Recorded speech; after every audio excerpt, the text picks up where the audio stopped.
Good afternoon, everyone. Good afternoon, and welcome to today's session.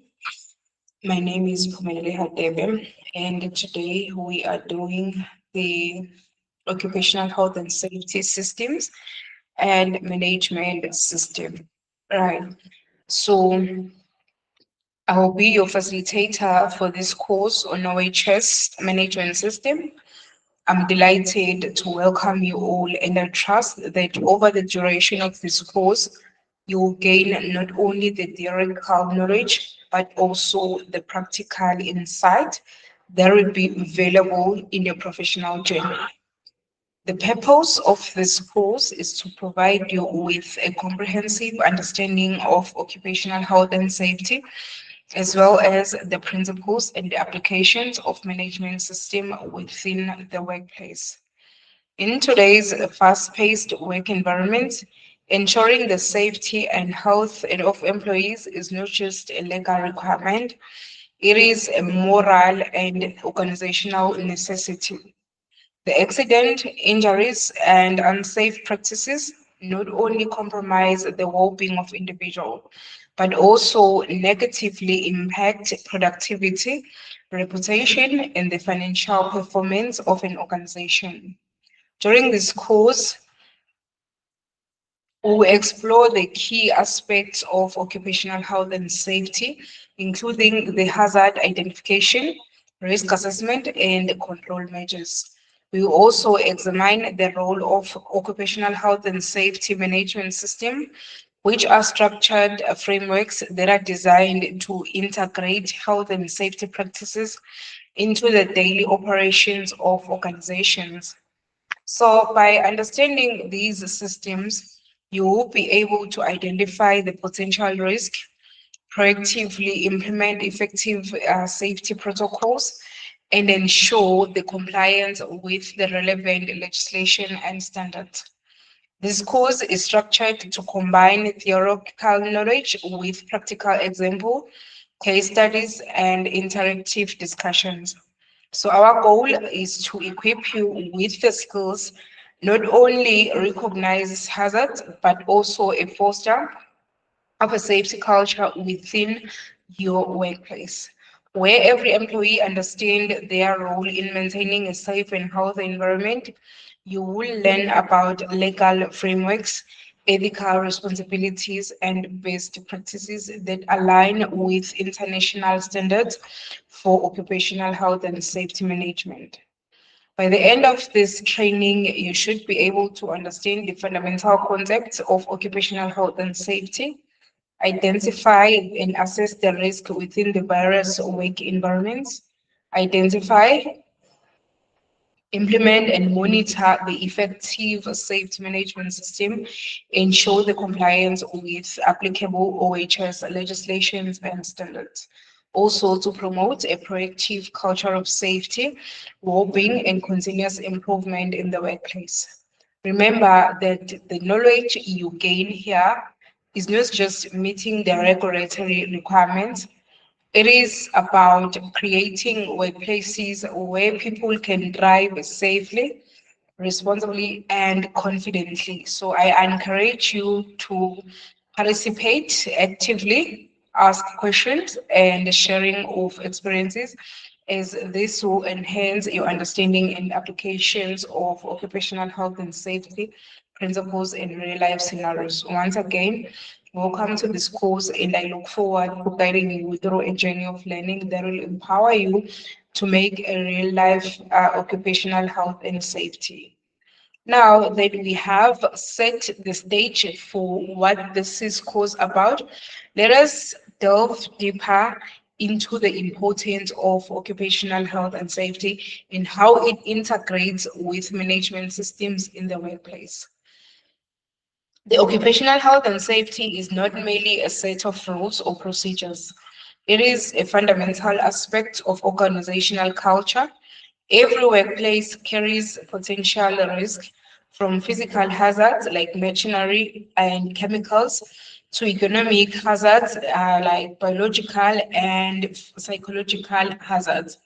So understanding these risks and learning how to manage them effectively is important or is essential, not only to protect the employees, but also to ensure that the organizations they operate efficiently, they comply with the legislation and maintain a positive reputation in their industry. A key concept that we will focus on is risk management, right? So a risk management, it involves identifying the hazards, assessing the potential risk that are associated with those hazards, and implementing the appropriate control measures. The goal is to minimize the likelihood and the severity of incident, whether they are accidents or occupational illnesses or environmental impact. So as a future OHS practitioners or the managers or the safety officer, your ability to evaluate the risk systematically and make informed decisions will be central to your success. So this is where the occupational health and safety management system come into play. The management system, they provide a structured framework to integrate safety practices into everyday business operation. They enable the organizations to monitor the performance, to set the clear objective, and continuously improve safety standards. So the systems such as ISO 45001 are internationally recognized standards that helps the organizations to demonstrate their commitment to health and safety. So through this course, we will explore how these systems are implemented, how are they monitored, and how are they maintained to ensure the compliance and foster a safety culture or a culture of safety. Right. So an important part of occupational health and safety management is understanding the legal and ethical responsibilities that every organization and employee hold. The legislation that governs how hazard must be managed, how incidents are reported, and what preventative measures are required. However, beyond the compliance, there is an ethical duty to care for the well-being of every individual in the workplace. This is why cultivating a proactive safety culture is as critical as the following laws and regulations.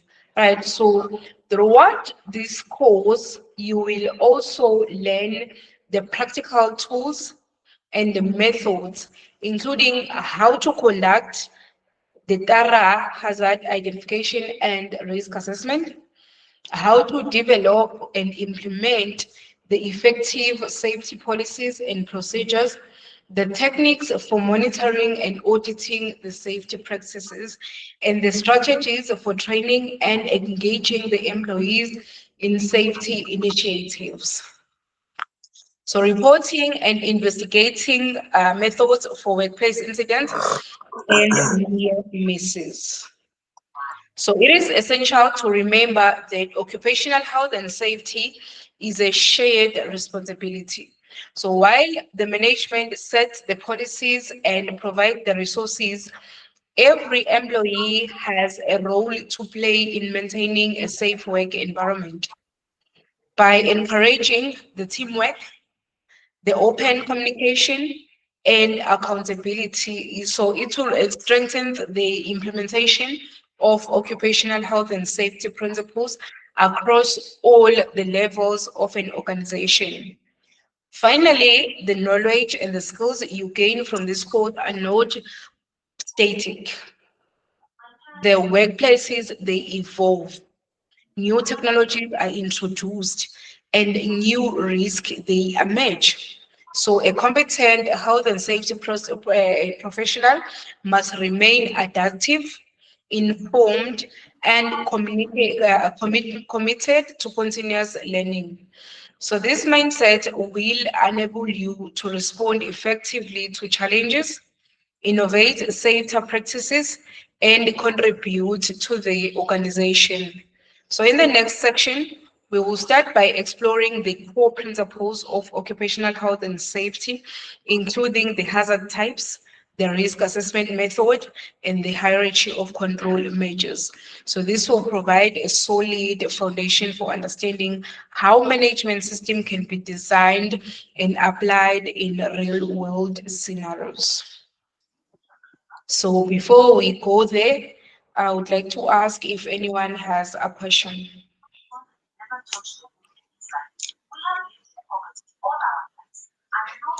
Angelo, can you close your mic? Can you make sure that you all close your mic and open your mic when you want to ask something? Because right now it is disturbing my class. Thank you.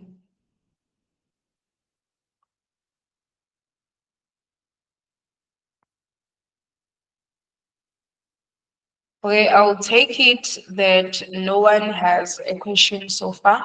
So let us proceed, right? So we are going to proceed to the practical application and the integration of occupational health and safety management system.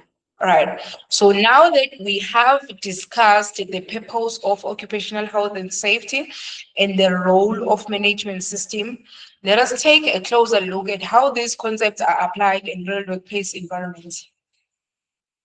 Understanding the theory is important, but its value comes from when it is translated into practical, into effective actions that protect the people, that protect the assets, and the organization as a whole. So one of the first areas that we will focus on is hazard identification. So the hazards can exist in many forms, from physical, chemical, biological, economic, and even psychological. Each hazard has the potential to cause harm, and the first step is prevention, is being able to recognize and understand these hazards.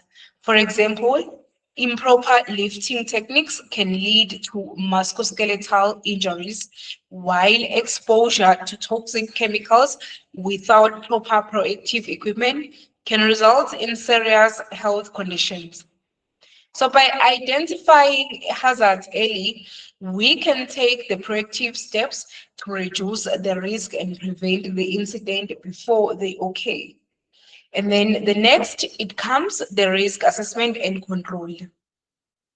So this involves evaluating how likely a hazard is to cause harm, the severity of potential consequences, and determining the most appropriate measures to control it. So we use something called a hierarchy of control.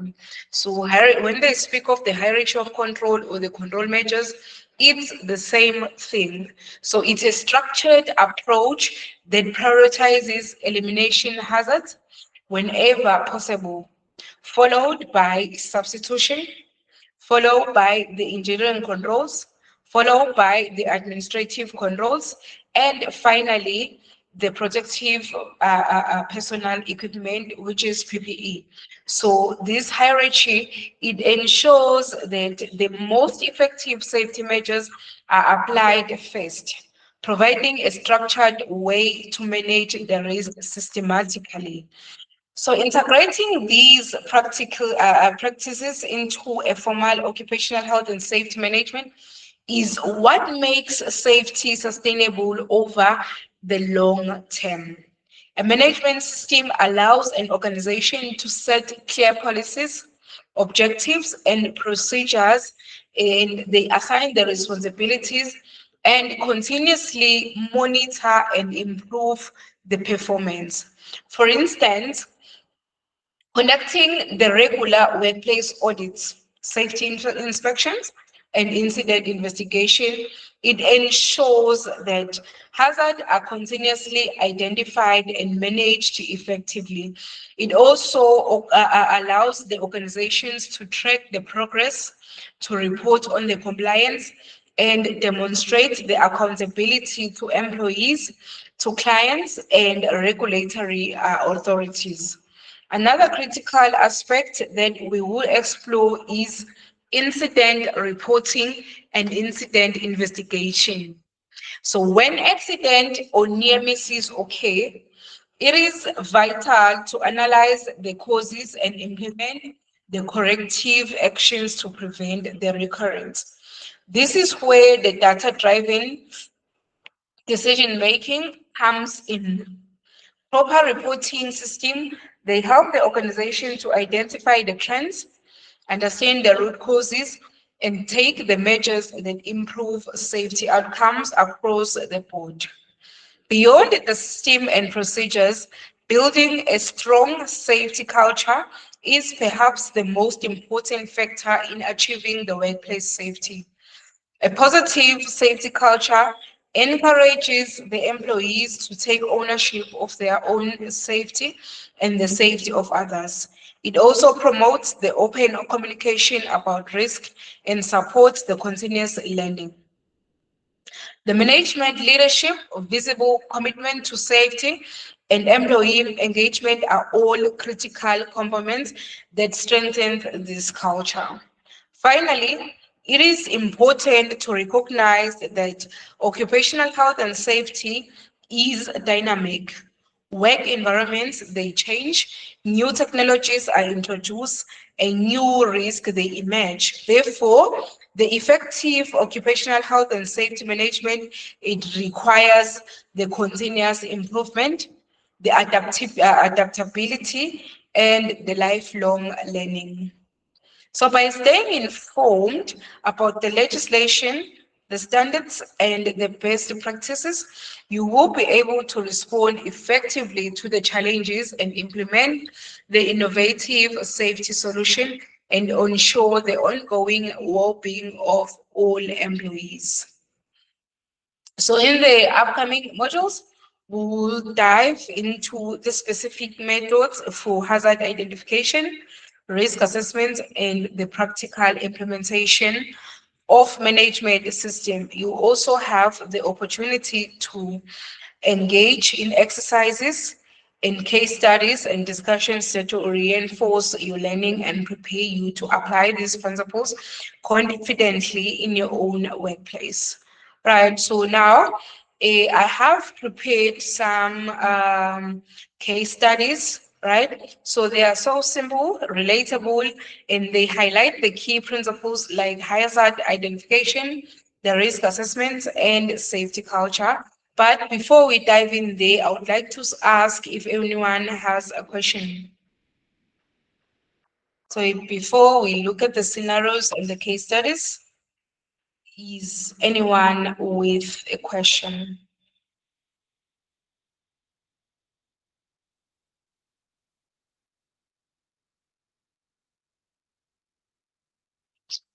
Okay, I take it no one is having a question. Okay, so let me just project my screen to this.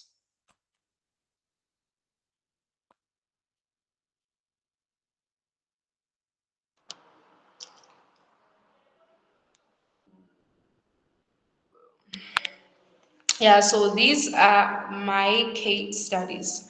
Right, the case study one, it speaks of the slippery warehouse. Now we've got a scenario. At a distribution warehouse, a worker slid on a wet floor near the loading dock. Fortunately, the worker was not seriously injured, but the incident caused the delays and raised the recent concerns about safety. Right. So our main discussing points is to check for hazard identification, right? So when we identify the hazard here, we're gonna include the wet floors, improper signage, cluttered walkways. And then when we speak of the risk assessment, it will be the likelihood of slipping, so is high in wet conditions. And there is a potential injury and it could be serious. Right. And then the control measures that we could implement there. So we place the wet floor signs, We provide the slip-resistant shoes. We install the better drainage and train the workers on safe walking practices. Right, and then the lesson that we get from this scenario is that the small hazards can lead to major consequences. Regular inspections and proactive control measures are crucial. Right, so we said our case study, it speaks of the slippery warehouse. Right, so the scenario goes like this. I'm just going to repeat this. At a distribution warehouse, a worker slipped on a wet floor near the loading dock. Fortunately, the worker was not seriously injured, but the incident caused the delays and raised the concerns about safety. And then the discussion points that you're going to look for is hazard identification, risk assessment, control measures, and the lesson that is learned. Right, one on the hazard identification, so it's the wet floors, improper signage, and cluttered walkways. And then on the risk assessment, it's the likelihood of slipping, it is high in wet conditions.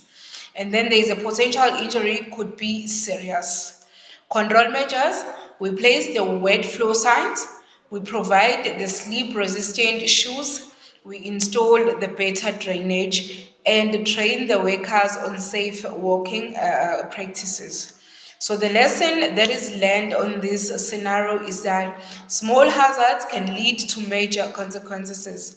Regular inspections and proactive control measures are crucial. And then we move to case study 2, the chemical spill in the lab. So that's the topic of our case study 2, chemical spill in the lab. And then the scenario, it goes like this. During the routine cleaning in a chemical laboratory, a student accidentally knocked over a container of concentrated cleaning solution. It spilled onto the floor and emitted the fumes. The student had gloves but no mask, and the spill could have affected others in the lab. Okay, let me repeat the scenario again. During the routine cleaning in a chemical laboratory, a student accidentally knocked over a container of concentrated cleaning solutions. So it spilled onto the floor and emitted the fumes. The student had gloves but no mask, and the spill could have affected the others in the lab. Now, the discussion points that we're going to look is hazard identification, risk assessment, control measures, the lesson that is learned. So on hazard identification, so now here on this scenario, we identify the chemical hazard, the improper PPE, the lack of spill containment measures. And then the risk assessment, there is the high risk of skin irritation, respiratory problems, and contaminating. And then the control measures that we're going to use. So remember, we said the control measures are also called the hierarchy of controls. So the control measures that we are going to use is to ensure the proper PPE is used. For example, the gloves, the goggles, the mask. We implement the spill kits and train the staff on chemical handling. So the lesson that is learned is that understanding the chemical risk and using the PPE correct is essential for safety. So essential means important. And then we move to case study 3, ladder fall at construction sites. So that's the topic, ladder fall at construction sites. So our scenario, it goes like, a construction worker was using a ladder to reach the roof of a small building. The ladder was not properly secured and the worker slipped and injured their arm. The investigation showed that the worker was rushing to finish the task and no risk assessment was conducted before starting work. Now, the discussion points that we are going to look at is also hazard identification, risk assessment, control measures, and the lesson. So on hazard identification, we identified the problem with the hazard with working at height, the unstable ladder, and lack of risk assessment. And then the risk assessment is the high probability of falls, the injuries, they could be severe, and then the control measures. So we need to conduct a pre-task risk assessment, secure the ladders, use the fall protection equipment, and encourage the workers to follow the safe work practices. So the lesson planning is that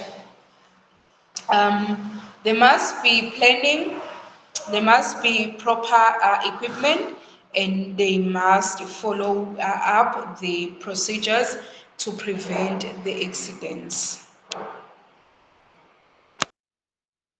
Okay, so before I continue again, I would like to ask again if anyone have a question.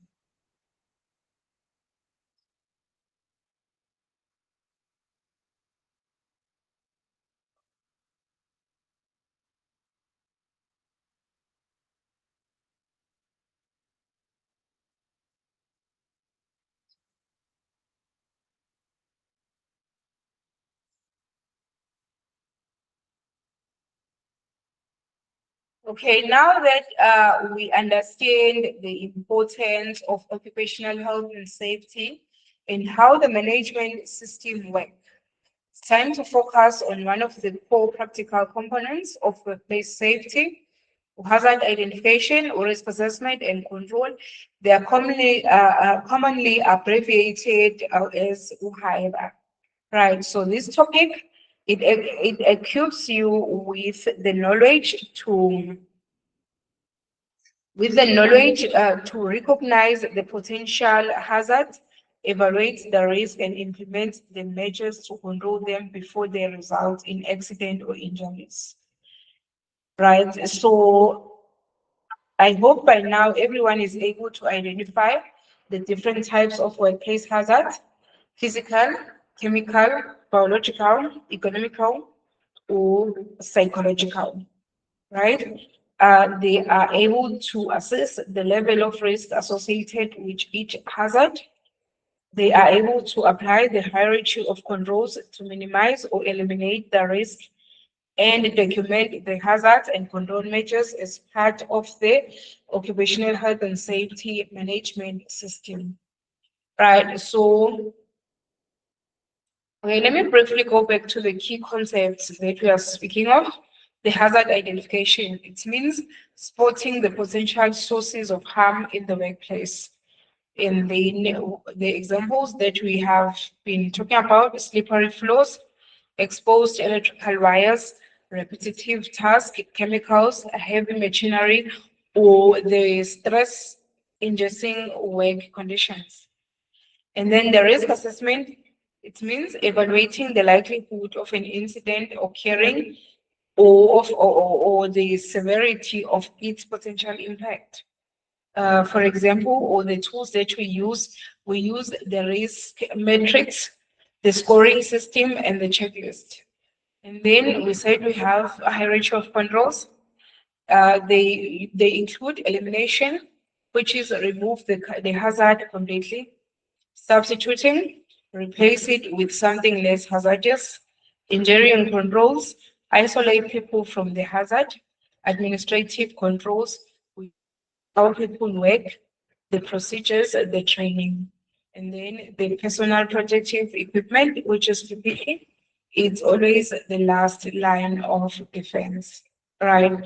So the practical application of this, it's conducting a workplace walkthrough to identify the hazard, completing the risk assessment form, discussing the examples and solutions that are based on real scenarios like the case studies that we have covered.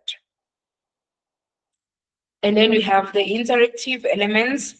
So um, I don't think that we can do this since we are only, I think it's only four of us here in the classroom, but I wanted us to do some exercise. But since you are not even engaging me in asking the questions, so I'd like to pass that and end this lesson. So I hope everyone understood the topic for today, unless everyone has a question again.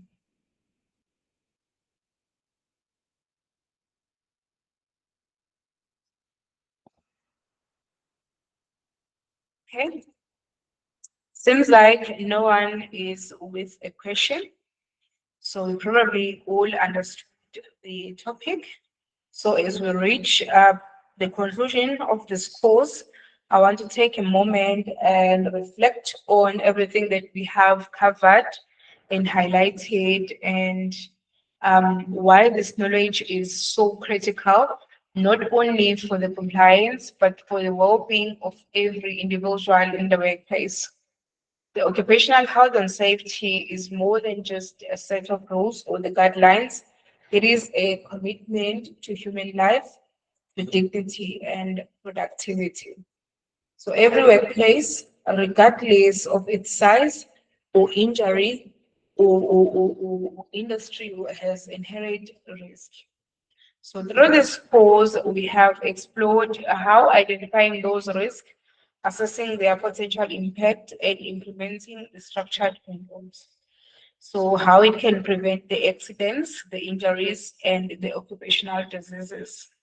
So we begin by understanding the fundamentals of or the purpose of OHS, by emphasizing that safety is not optional. There is both a legal and ethical obligation. Organizations that prioritize health and safety, they foster trust, they foster the moral and the cultural responsibility, which in turn it leads to better performance and sustainability. We also delved into the management systems, which provided a structured framework to integrate the safety practices into daily operations. And a well-designed occupational health and safety management system, it allows the organizations to set the clear objectives, to monitor the performance, to evaluate the risk, and continuously improve. So this ensures that safety is not reactive, but proactive and strategic. So through these case studies that we did, and so we saw how hazard are, if they are left unmanaged, that they could lead to serious consequences, from slips and falls to chemical exposure and accident at heights. So these real world scenarios, that they highlighted the importance of hazard identification, the risk assessment, and implementing effective control measures, which is HIRA. So it became clear that safety is a shared responsibility from the management to each individual employee. Everyone has a role to play in recognizing the risk. So following the procedures and promoting a safety culture or a culture of vigilance. Furthermore, we emphasized the ethical and legal dimensions of occupational health and safety, the compliance with the legislation, the standards and the core codes of practical is essential, but true safety goes beyond the compliance. So it requires the commitment, the accountability, and the culture that values the human life above all else. Remember that occupational health and safety is dynamic. The workplaces, they change, the new technologies are introduced, and the new risks are emerged. So this means that the learning does not stop here. So to be the effective occupational health and safety practitioners, you must be the lifelong learners, staying informed about new regulations, about the emerging hazards and innovative safety solutions. Right, so the knowledge and the skills that you have gained from this course, they will empower you to identify the hazards proactively and assess the risk accurately, implement the effective controls to eliminate or minimize the risk, promote a strong culture of safety in every environment you work in, ensure the compliance with OHS legislation, while also fostering the ethical responsibility. Also contributes to continuous improvement and innovation in the workplace safety. So by applying these principles in your daily work, you will not only protect yourself and your colleagues, but also support the success and the sustainability of your organization. Remember that every action it matters. A small preventative measure today could save a life tomorrow. So I encourage you to take the lessons learned from this course seriously, share your knowledge with others, and continuously strive to make every workplace safer, healthier, and more productive. Safety is not just a procedure, it is a culture, it is a mindset, it is a responsibility that we carry as professionals in any field. So thank you for your commitment to occupational health and safety.